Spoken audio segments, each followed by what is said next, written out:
안녕하세요, 선생님. 네, 안녕하세요. 지금 우리 홈페이지에요. 네, 이름에 대한 궁금한 우리 시청자께서 사연이 네. 올라왔는데요. 네, 네. 선생님이 그 이름에 대해서 사주풀이를 좀 부탁드리겠습니다. 네. 그러면은 지금 우리가 그 간명에서는 장명에서는 이제 그 사주와 이렇게 맞춰서 또 장명을 하고 그 쓰기 편하고 이런 것도 이제 장명에 하는 것과 우리가 그 오늘은 그 사주도 보고 이렇게 하니까 좀 복잡하니까 소리로 풀이하는 방법으로 소리와 소리 파동과 장명과의 관계를 대해서 간명법으로 간명을 한번 해보겠습니다. 특별히 부탁하신 분이 있습니까? 성함이 박봉수. 박봉수. 1958년생으로 나오네요. 네, 58년생이요. 그래서 우리가 그 장명에 보면은 한글을 할 때는 네. 한글 그 창제의 동기로 봐서 음양오행이 다 들어있어요. 여기나 그러면 우리가 이제 목화 토금수 오행 우리가 그 만물은 오행으로 이렇게 구성됐다 그랬는데 목화 토금수라 그러지 않습니까? 목화 토 금수 이렇게 한글에서 우리가 그 음령이라 그럽니다. 이거 우리 소리에 발음에 되는 건데 목은 기역 기역 이렇게 들어가고요. 하는 리얼티어 이렇게 들어가고요. 토는 니은 기엇이고요. 금은 시엇 치엇으로 나가고요. 수는 미음 비읍 피읍 이렇게 볼 수가 있습니다. 그리고 이거는 이제 한글에 이게 이제 자음의 발음이잖아요. 자음 발음 우리가 한글 창제에서 보면은 이렇게 입의 구조, 혀가 어떻게 하고 어금니라든지 이게 아음이라 그러죠. 아음 이거는 이제 설음이라 그러고요. 후음이라 그러고 치음이라 그러고 이거는 순음이라 그래요. 입술에서 나는 소리. 이렇게 해서 이제 그 입술의 모양에서 이렇게 문을 닫고 모음 같은 경우에는 천인지에 삼재의 사상을 떠가지고요. 이거는 이제 하늘과 사람과 땅의 개념을 해서 이게 이렇게 붙으면은 어가 되지 않습니까? 음이 네. 되고 여기에 붙을 수가 있고 여기에 붙을 수가 있고 이렇게 해서 모음은 천인지의 개념, 삼재의 개념으로 이렇게 창현이 됐고 그래서 우리가 한글에 그 오행이 다 들어 있습니다. 그래서 먼저 음양으로 보면은 음양은 숫자로 세는 거예요. 짝수와 홀수로 이렇게 세는데 여기는 보면은 이게 4액이고 2액이고 이렇게 해서 7액이니까 이거는 양이 되겠죠. 그리고 여기 4액이고 2액이고 이러니까 여기 또 7액이고 양이 되고요. 여기는 2액이고 2액이니까 4액이니까 음수는 짝수는 음에 들어가는 거예요. 거꾸로요. 예, 그렇게 됩니다. 이렇게 되고 그럼 이 사람이 이제 태어난 년이 58년이에요. 네. 58년생. 58년생이고 58년생이면은 무술생이네요. 띠는 술띠고 그러면은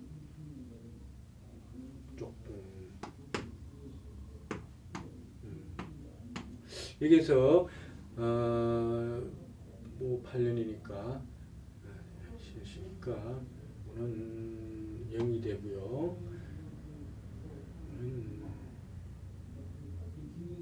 되고 오는 7이 되고 오는 5가 되고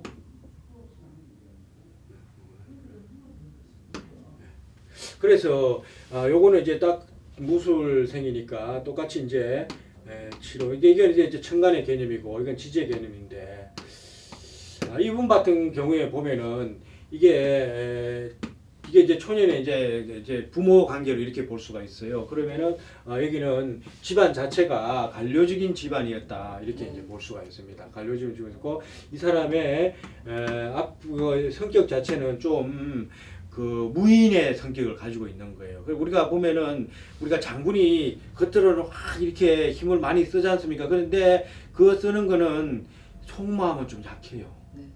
방어적인 개념에서 부드럽죠. 네. 네 그렇게 나오는 거예요. 그래서 속마음은 좀 여리다 이렇게 볼 수가 있고요. 그래서 요거는 이제 학문의 개념이고 그래서 이렇게 늦게까지 이 사람은 공부를 할 수가 있어요. 네. 이렇게 이렇게 이제 사회적인 공부가 되겠죠. 늦게 공부하니까. 그래서 이렇게 볼 수가 있고, 이 사람이 보면은 전체적인 걸 보면 우리가 오행으로 이루어져 있는데 이 사람이 오행에 없는 게 있어요.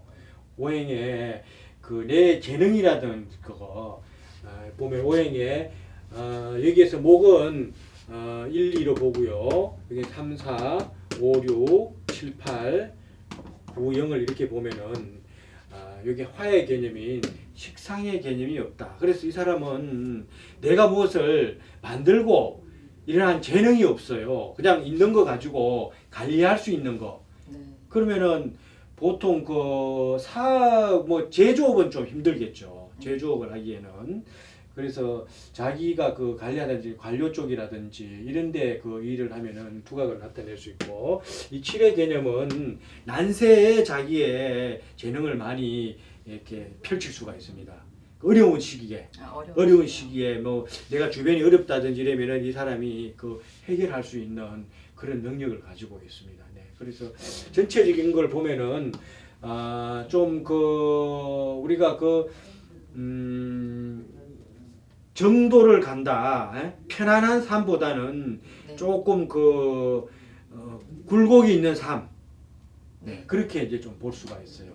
삶을 그냥 순탄하게 한 길만 쭉 가는 게 아니고 변화를 줄 수 있는 그런 운명의 소유자다 이렇게 이제 보면 되겠습니다. 네. 그리고 여기서 이제 자제분 같은 경우에는 이분은 자식 관계는 좋죠. 이름에 자식이 이제 좋게 나와 있습니다. 자식이 그렇죠. 그래서 우리가 이제 복이라는 건 한계가 있다 그러면은 여기서 보면은 내가 이게 이제 본인이 이제 아버지의 개념으로 썼을 때는 아버지가 잘 되면은 아버지의 개념으로 봤을 때 자식이 관이라 그러거든요. 네. 그래서 관이로 이렇게 태어났기 때문에 내가 이렇게 명예가 이렇게 높고 이러면은 자식의 명예가 좀 안 되지만은 내가 조금 이렇게 힘들게 인생을 관으로 이렇게 썼을 때는 자식이 또 그걸 대신해주고 이렇게 합니다. 그래서 항상 우리가 인생이라는 거는 그 가족 관계와 우리가 그 병이라든지 육체적인 병이라든지 내 운세 돌아오는 내가 좋은 운걸 타느냐 안 좋은 타느냐 같이 동시에 가지고 가는 거예요. 그래서 같은 동시에 태어난 사람도 좋은 사람이 있고 나쁘게 태어난 사람이 있고, 그래서 명이라는 거는 우리가 태어날 때 보면 사람은 명은 어떻게 보나 그러면은 기하게 태어난 사람이 있고 천하게 태어난 사람이 있지 않습니까? 네. 그래서 기천이라 그러고, 복이 많은 사람이 또 있어요. 네. 유복한 사람, 박복한 사람이 있어요. 네. 또 그러고 그릇이 큰 사람, 그릇이 작은 사람. 예를 들면은 정준 같은 선생님은 우리가 태어나기는 좀 뭐 가난한 집안에서 태어났지 않습니까? 네. 그릇이 크다 보니까 네. 크게 사업을 일구는 거예요. 네. 그래서 우리가 태어난 그것도 명도 이렇게 기천으로 태어난 사람, 부잣집에 태어난 사람, 가난하지만은 내 능력으로 자수성가하는 사람이 있고, 이렇게 명이라는 것도 평등하니까 우리가 인생을 이렇게 좀 뭐 가난한 집안에 태어났다고 그래서 내가 어렵게 생각할 필요 없고, 그렇게 이제 다 이제 자기의 능력대로 살고 그릇이라는 거 있기 때문에 내 분수에 맞게 인생을 살면은 좋죠. 그래서 이름을 이렇게 보면은 이름에서도 이렇게 이제 나옵니다. 그래서 이런 걸 가지고 우리가 이제 사주하고 접목을 해가지고 이제 이분의 이제 사주도 있겠지만은 오늘은 이제 성명학에 대해서, 성명학 운명에 대해서 보는 거니까 이렇게 이제 간단히 이제 짚어봤습니다. 네. 그럼 또 다른 분 또 있습니까? 네. 이제 이 부분은 제가 궁금한 건데요. 네. 요즘 부모들이 자녀 이름을 직접 자기 마음대로 장명을 하잖아요. 네, 그렇습니다. 그런 부분에 대해서 선생님은 어떻게 생각하는지 궁금해서요. 그래서 옛부터 우리가 이름을 중요하게 생각하고 훌륭하신 분들은 다 이름을 아주 소중하게 장명을 합니다. 그래서 장명이라는 것은 말씀드렸지만은 사주와 연관관계가 많습니다. 네. 그래서 우리가 이게 쉽게 보면은 사주의 장명에서도 만약에 우리가 여기에 홍길동이라고 한번 써볼까요? 예. 예, 이렇게 됐다 그러면은 하나, 셋, 넷, 다섯, 여섯, 일곱, 여덟, 아홉, 구획입니다.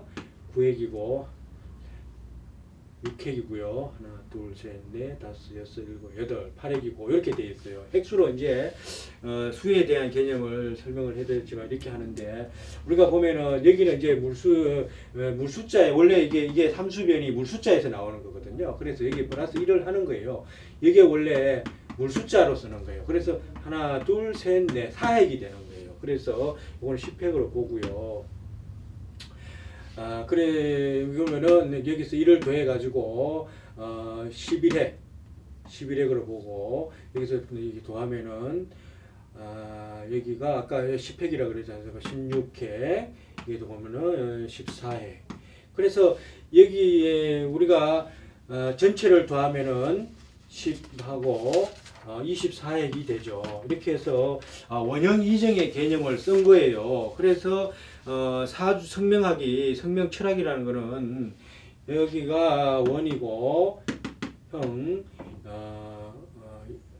원형 이렇게 이거 요거와 요거 두 개를 더했어요. 10획을 더해서 18핵이 되면 이게 2이고요. 전체를 더한 이게 정리의 개념인데 원형 이정의 개념으로 해서 원형 이정이라는 것은 봄, 여름, 가을, 겨울이라든지 기성정결로도 보면 되고 어떠한 시기에 어떤 일을 해야 되는지 그런 원리를 적어 놓은 건데 이게 이제 주역에서 비롯됐거든요. 그래서 주역의 개념으로 이렇게 원형 이정으로 해서 초년에는 어떻고 이렇게 이게 이제 수리의 개념입니다. 그리고 여기에서 또 1, 2는 목이고 이렇게 또 나오는 수리 개념도 있고 하는데 이렇게 봤을 때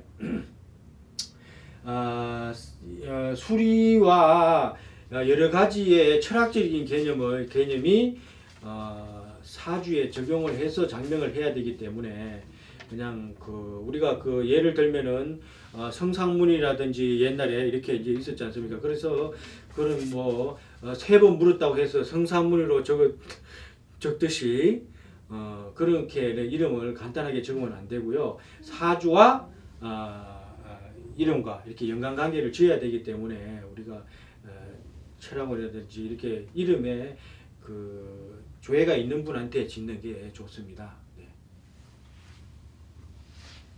그럼 만약에 이름을 네. 개명하였다면은 어떻게 개원을 하는 게 가장 좋을까요? 그렇습니다. 우리가 이름을 장명을 해서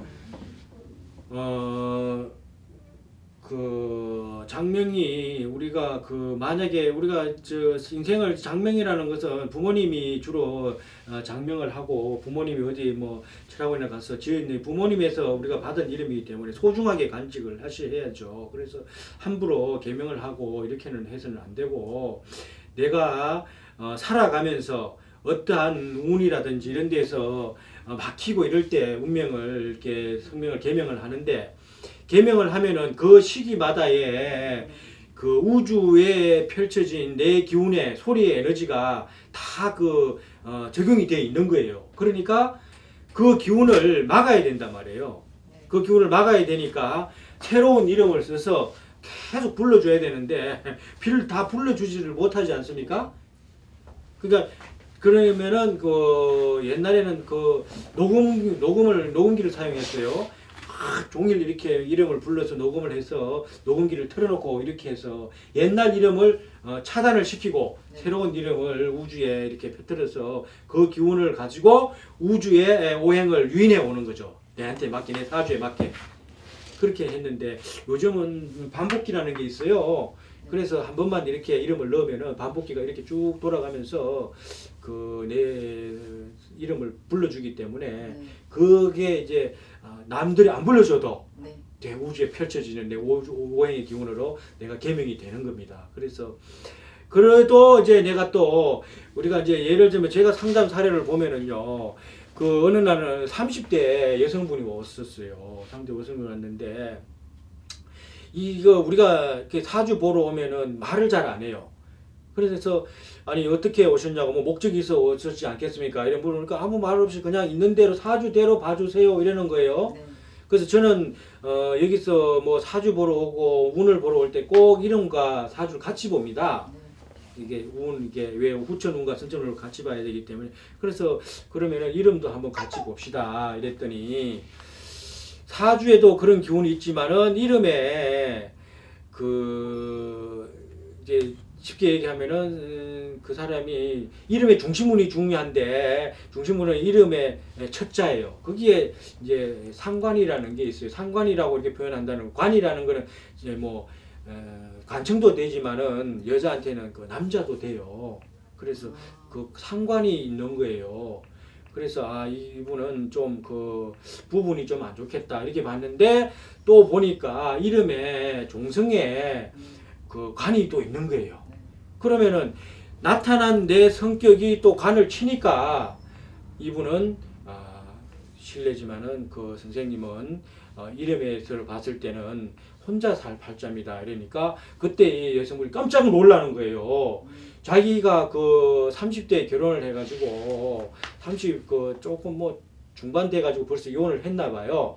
네, 그때 그래가지고 내가 왜 이혼을 하고 혼자 살아야 될 그 이유를 몰랐다는 거예요. 그러니 이제 팔자가 궁금하니까 철학원을 막 다닌 거죠. 다녔는데도 그 사주로 봐가지고는 정확하게 집어낼 수가 없는 거예요. 근데 이제 저 같은 경우에 이름과 같이 이렇게 보니까 이게 맞추니까 그걸 하니까 그때 이제 깜짝 놀라서 좀 이제 눈물을 흘리시고 그렇게 이제 개명한 사례가 있습니다. 이렇듯이 우리가 그 이름이라는 것은 후천운이 살아가는데 우리가 인생은 가슴으로 산다 그러지 않습니까? 그래서 이게 에너지의 이름의 감정으로 그렇게 이제 인생을 사는 거죠. 내가 그 이름이 안 좋았을 때는 그때 맞는 만큼의 그 소리를 우주에 이제 펼쳐야 됩니다. 그래도 안 되지 않습니까? 그래서 이름을 바꿨는데도 또 효과가 없는 거예요. 다른 방법도 또 해야 되는 방법이 있습니다. 이름을 또 바꿔야 되는 거예요? 아니 그건 아니죠. 그렇게 왜 그러냐면은 내 간절함이 모자린 거예요. 그것까지는 또 뭐 설명하기가 그러네요. 네, 거기까지만 하고 그 다른 방법이 또 있습니다. 그래서 그 방법이 안 됐을 때는 또 다른 방법을 써서 내 간절한 소망을 우주에 전달해서 그 우주의 기운을 내가한테 유인해 오는 겁니다. 그래서 개명을 하는 거죠. 그래서 그거는 개운이 되고 그걸로 해서 결혼을 안 하신 분이라든지 못 하신 분이 이렇게 또 결혼을 하는 경우도 있고 또 사업이 안 되신 분도 또 사업이 잘 되시는 분도 있고 많은 효과를 보고 있습니다. 고민이 있으신가요? 이제 혼자서 고민하지 마십시오. 부부 갈등, 이성 갈등, 고부 갈등, 학교 폭력 등 누구에게도 털어놓지 못한 말 못할 고민, 이제 전문 상담사와 만나보시는 건 어떨까요? 1:1 심리 상담을 통해 현대인들의 스트레스를 풀어드립니다. 정신이 건강해야 몸도 건강합니다.